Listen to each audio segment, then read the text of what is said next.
kasing tinitignang anggulo na kayo daw po naging sanhi dahil ang anak daw po o si Ma'am Joyce, yung asawa niyo po, ay dumadanas na po ng depression dahil nga po sa pambababae daw po ninyo, sa pananakit po ninyo. Actually, meron din po kaming video dito ng pananakit po ninyo.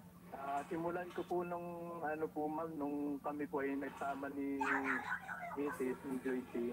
Doon ko pa lang po doon pa lang napatunayan ko na po na yung ugali po talaga ni Joyce. No? Simulan po noon, yung pinsang niya po sa akin na nambababae daw ako kada duty ay talagang hindi na po nawala from 2017 to 2025 ngayon na po. Hindi po nawala po yung sinasabi niya na may babae ako. Puro ganun po ang mga sinasabi niya. At sa loob ng 8 taon po yun, wala po siya napatunayan na totoo po talaga. Puro haka-haka. So sa 8 years po ma'am, natiis ko po yung ugali ni Mrs. Siniis ko po yun para hindi po masira ang aming pamilya. Alam po ng sa kanya, personal po kung sabi ng problema na sabi ko po na yung anak niyo po ay talagang hindi na po nawawala ng mga sinasabi sa akin, puro masama, puro ako doon ng mababae, wala naman po napapatunayan. Sa 8 taon po, yung Maluoy ka, sinasabi niya ma'am ay siya mismo ang gumagawa ng nagpupundo po siya para talagang ma-frame up ako.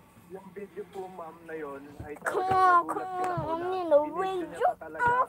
Kasi hindi naman po kompleto yung video na yun eh. Ang katotohanan po talaga nun, talagang pinrobok niya ako. Hawak ko po yung anak ko, sipa po siya ng sipa, suntok po siya ng suntok. Yung anak ko ay tinatamaan po kasi hindi lumabay yung anak ko, yung maliit, si Cairo. Iyak niya sa akin, iyak ng iyak. Tinatamaan ko yung anak ko, tapos tutukutin niya po yung mata ko ma'am eh. Hindi ko na po kayang nakikita yung anak namin ang sinusuntok niya.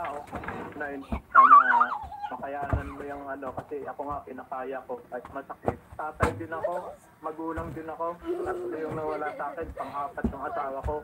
Yung pinakamasakit po dyan ay, yung asawa ko pa mismo ang pumatay sa anak ko, pero nananaklimit po ako, hindi po ako nag-iingay, hindi po ako gumagawa ng mga pagkakagulan kasi ayaw kong masira ang pamilya natin. Iniingatan ko yung reputasyon natin, both sides. Kaya lang, hindi nyo po natiis yung hindi nyo po nakontrol yung sarili nyo. Ako rin po yung humihingi po ng, sana po irespeto po ako ng mga tao, sa mga nakikinig.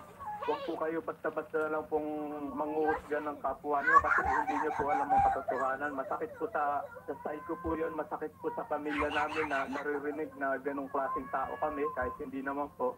Tama po ako at hindi po yung hero na mawalan po kayo ng anak at saka asawa. Sana na pag-isipan nyo mabuti yung mga gagawin nyo kasi nag-respeto ko po kayo po ang magulang ng asawa ko.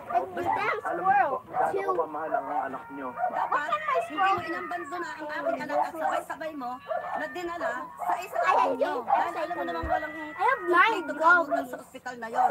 Gano'n kalaki ang aking pinabayaran na lahat ay pagkakautang ko na iniwanan mo ang obligasyon dahil sa usang. Can you use some of your lots of godly for mine too? I have one master, non-godly, be creative, nagbigay po ng statement, advanced thinker 14, watering can 1007, basic thinker 45, power use tinanong po siya, doon niyo po 140, sunod po sa kanila ay si Ma'am Joyce po. one master, Yun po ba yung words? Si Mamo po, si Mamo po may parang ganun po? Opo ma'am. Nung nasa biyahe po sila, tinanong daw po si Kimel sa malaman po. Nangyari sa kanila, binuwasan daw po sila ng gaas. Doon po ang dikta pa, gaas kasi siguro, di alam po ng Pinaw. Binuwasan daw po sila ng gaas ng aking mami at sinilabang.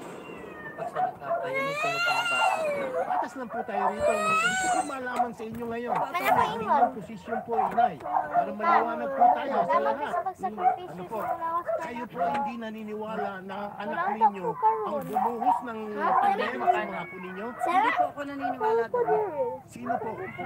Kaya nga po, ako ay lumapit sa inyo para po malinawan niya. Dahil po ito, ay, nakapagpablatter pa po daw siya na kanya daw mga